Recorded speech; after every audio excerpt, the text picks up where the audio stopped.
নমস্কাৰ সকলোকে সাফল্যৰ অন্য এটা ভিডিঅ'লৈ মই পুনৰবাৰ স্বাগতম জনাইছোঁ। আজিৰ ভিডিঅ'টো আৰম্ভ কৰাৰ আগতে আমি লাষ্ট ক্লাছৰ প্ৰেক্টিছ MCQটো এবাৰ চাই লওঁ আৰু এইটো ভিডিঅ'ত এইটো উইকৰ কাৰেণ্ট এফেয়াৰ্ছখিনি আমি ডিছকাছ কৰিম। প্ৰেক্টিছ MCQটো সোধা হৈছিলে পাভ ৱাইল্ড লাইফ চেঞ্চুৰীৰ ওপৰত। প্ৰথম ষ্টেটমেণ্টত যোনটো দিয়া আছিলে যে লখিমপুৰ ডিষ্ট্ৰিক্টত অৱস্থিত হয়, এই ষ্টেটমেণ্টটো কাৰেক্ট হয়। তাৰ লগতে এইটো দিয়া আছিলে যে it is a primarily conservation area for the endangered wild water buffalo, এইটো ষ্টেটমেণ্টটো কাৰেক্ট হয়।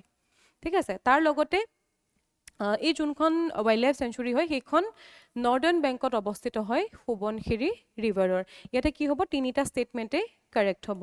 অপশ্যন ডিটো ইয়াতে কি হৈ যাব, কাৰেক্ট হৈ যাব। 1, 2 and 3.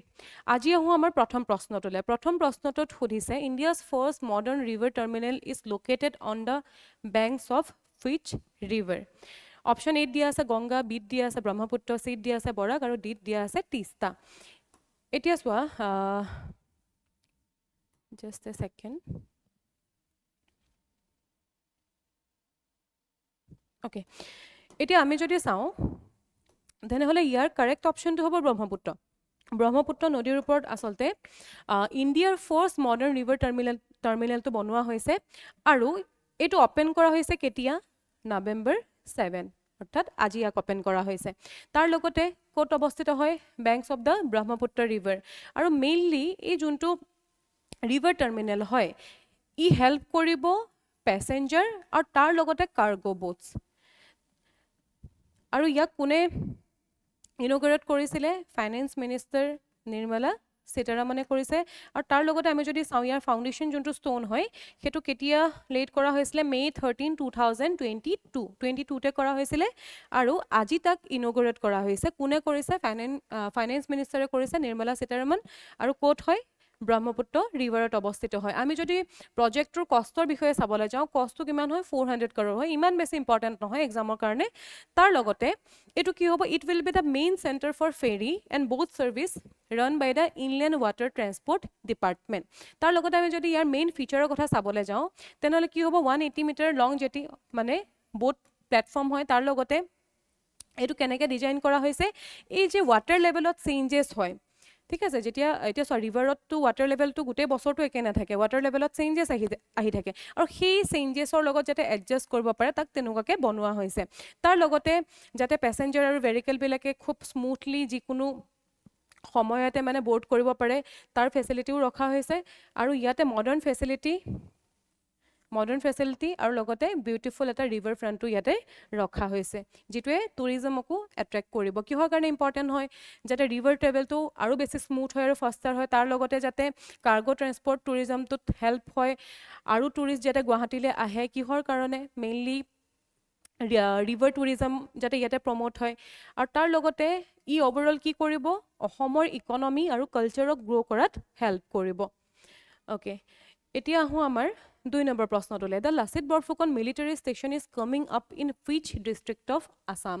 এত দিয়া আছে যোৰহাট, বিত দিয়া আছে তিনচুকীয়া, চিত দিয়া আছে ধুবুৰী আৰু ডিত দিয়া আছে কোকৰাঝাৰ। এইটোকো আচলতে ৰিচেণ্টলি লঞ্চ কৰা হৈছে, অপেন কৰাৰ কথা কোৱা হৈছে। ক'ত কৰা হৈছে, ধুবুৰী। ঠিক আছে, lieutenant governor R.C. Tiwari, the head of Indian army eastern command, visit কৰিছে বৰ্ডাৰ এৰিয়া অসমৰ আৰু laid the foundation stone for the new Lachit Borphukan military station in Dhubri.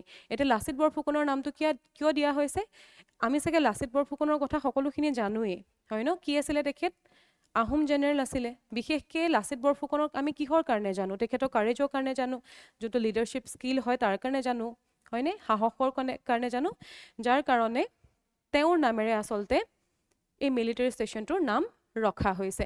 আৰু আমি যদি চাওঁ যে এই নিউ মিলিটাৰী ষ্টেচনৰ কি ইম্পৰ্টেঞ্চ হয়, ইয়াৰ ইম্পৰ্টেঞ্চ হৈছে যে ইণ্ডিয়ান আৰ্মি আৰু বেছি ষ্ট্ৰং হ'ব, পাৰ্টিকুলাৰলি এই ৰিজনটোত। তাৰ লগতে ছিকিউৰিটি আৰু মিলিটাৰী ইনফ্ৰাষ্ট্ৰাকচাৰটো কি হ'ব, ইম্প্ৰুভ হ'ব। আৰু লগতে আমাৰ অসমত ইণ্ডিয়াৰ ডিফেন্স প্ৰিপেয়াৰনেছটো কি হ'ব, বুষ্ট হ'ব। এইকেইটা এটা ৰিজন হয়। তেনেহ'লে ইয়াতে কাৰেক্ট অপশ্যন কি হৈ যাব, option C, Dhubri.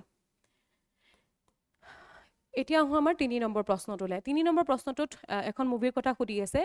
Film Bhaimonda is based on life and legacy of Munin Barua. The film has been officially selected for Indian panorama section of the international film festival of India, যোনটোক শ্বৰ্টলি কোৱা হয় IFFI। এতিয়া সুধি আছে কাৰেক্ট ষ্টেটমেণ্ট কোনটো হয়। এতিয়া প্ৰথমতেতো আমি চাই লওঁ ইয়াৰ বিষয়ে অলপমান। আমি যদি চাওঁ ভাইমন দাখন যোনখন মুভি হয় সেইখন চিলেক্ট হৈছে কিহৰ কাৰণে, ইণ্টাৰনেশ্যনেল ফিল্ম ফেষ্টিভেল অফ ইণ্ডিয়াৰ কাৰণে। তাৰ লগতে আমি যদি চাওঁ এই যোনখন মুভি হয়, মুভিখন এখন আচলতে বায়'পিক বুলি ক'ব পাৰা। কাৰ ওপৰত হয়, মুনীন বৰুৱাৰ ওপৰত হয়। আৰু এই যোনখন ফিল্ম হয়, ফিল্মখনৰ ডাইৰেকশ্যন কোনে কৰিছে, শশাংক সমীৰ। আৰু বায়োগ্ৰাফিকেল ফিল্ম হয়, ঠিক আছে, ক'লো এইটো অলৰেডি মই বায়োপিক হয়। কাৰ ওপৰত হয়, মুনীন বৰুৱাৰ ওপৰত। আৰু ইণ্ডিয়ান পেনোৰামাৰ কথা যদি আমি ক'বলৈ যাওঁ, ই এটা কেটেগৰী হয় কিহত, IFFIত ফ্লেগশ্বিপ কম্পনেণ্ট হয়, যিটো আচলতে বেষ্ট কণ্টেম্পৰেৰী ইণ্ডিয়া ফিচাৰ আৰু নন ফিচাৰ ফিল্ম ইয়াতে চিলেক্ট কৰা হয়। মেইন গ'লটো হৈছে যে ইণ্ডিয়ান চিনেমাটো আৰু তাৰ কালচাৰটো প্ৰমোট হ'ব লাগে। অ'কে, তাৰপিছত আমি অলপমান মুনীন বৰুৱাৰ কথাও চাই লওঁ যে মুনীন বৰুৱা আচলতে কোন আছিলে, ভাইমন দানো কোন হয়। আমি যদি চাওঁ তেনেহ'লে মুনীন বৰুৱাৰ অসমৰ চিনেমা জগতত আচলতে তেখেতৰ নামটো ল'বলগীয়া নাম হয়, হয়নে? কিহৰ কাৰণে, খুব এজন ভাল ডাইৰেক্টৰ, বহুতো ভাল ভাল মুভি দি গৈছে অসমীয়া ছবি জগতত। এনেকুৱা মুভি দি গৈছে যিটো সময়ত মানে অসমীয়া ছবি জগতৰ অৱস্থা খুব শোচনীয় আছিলে। সেইটো সময়ত তেওঁ ছবি জগতক বহুতখিনি নিজৰ কণ্ট্ৰিবিউশ্যন দি গ'ল। আৰু তেখেতক আচলতে ভাইমন দা বুলি জনা যায়। তাৰ লগতে আমি যদি চাওঁ পপুলাৰ ফিল্ম যোনখিনি তেখেতে ডাইৰেক্ট কৰিছিলে, কি হয়, হিয়া দিয়া নিয়া, তাৰ লগতে দীনবন্ধু নায়ক, বাৰুদ, এইবিলাক খুব ফেমাছ মুভি হয়। আৰু তাৰ লগতে তেখেতৰ কণ্ট্ৰিবিউশ্যনবিলাকে আচলতে অসমীয়া চিনেমা খুব পপুলাৰ কৰি পেলাইছিলে পাব্লিকৰ মাজত। এতিয়া ইয়াতে যদি আমি চাওঁ কাৰেক্ট অপশ্যন কি হৈ যাব, অপশ্যন চি, দুটা ইয়াতে কাৰেক্ট হয়। ভাইমন দাটো বেষ্ট হয় কিহৰ ওপৰত, life and legacy of Munin বৰুৱাৰ ওপৰত, আৰু ফিল্মখন অফিচিয়েলি চিলেক্ট কৰা হৈছে। ইয়াতে কি হৈ যাব, অপশ্যন চিটো কাৰেক্ট হ'ব, দুটাই ষ্টেটমেণ্ট ইয়াতে কাৰেক্ট হয়। এতিয়া আহোঁ এতিয়া আহোঁ আমাৰ কুৱেশ্যন 4লৈকে। 4ত সুধি আছে, consider the following statement about the Tuni river. The Tuni river is a tributary of Brahmaputra river in Assam. The Tuni river flows through Majuli, the largest river island in the world. এতিয়া চোৱা, ইয়াতে কিন্তু ষ্টেটমেণ্টত আমাক কাৰেক্ট সুধি থকা নাই, ইয়াতে আমাক কি সুধি আছে, ইনকাৰেক্ট সুধি আছে। এইটোক লৈ পেলাই বহুত বেছি কেয়াৰফুল হ'বা যে তোমাক কাৰেক্ট সুধি আছে নে ইনকাৰেক্ট সুধি আছে।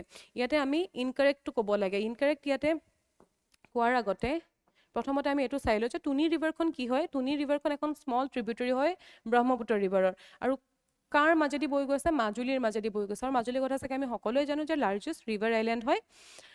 এতিয়া কি হৈ যাব তেনেহ'লে, ইয়াতে যদি আমি চাওঁ দুটা ষ্টেটমেণ্টটোতো কাৰেক্টেই হয়, তেনেহ'লে অপশ্যন ডিটো ইয়াতে কাৰেক্ট হৈ যাব, নিডাৰ 1 nor 2, অৰ্থাৎ এটাও ইয়াতে ভুল নহয়, দুটা ষ্টেটমেণ্টে ইয়াতে শুদ্ধ হয়।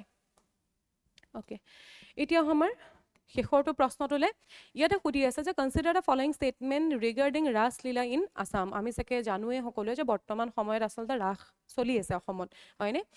ৰিচেণ্টলি ৰাস পূৰ্ণিমা হৈ গ'ল, এতিয়াও বহুতো জেগাত ৰাস চলিয়ে আছে। ৰাসলীলাৰ কথা যদি কওঁ তেনেহ'লে ই কি হয়, a traditional festival of Assam depicting the life and divine love of lord Krishna. Option 2ত দি আছে, the Assam government has announce a Ras Mahotsav tourism circuit to promote the festival globally.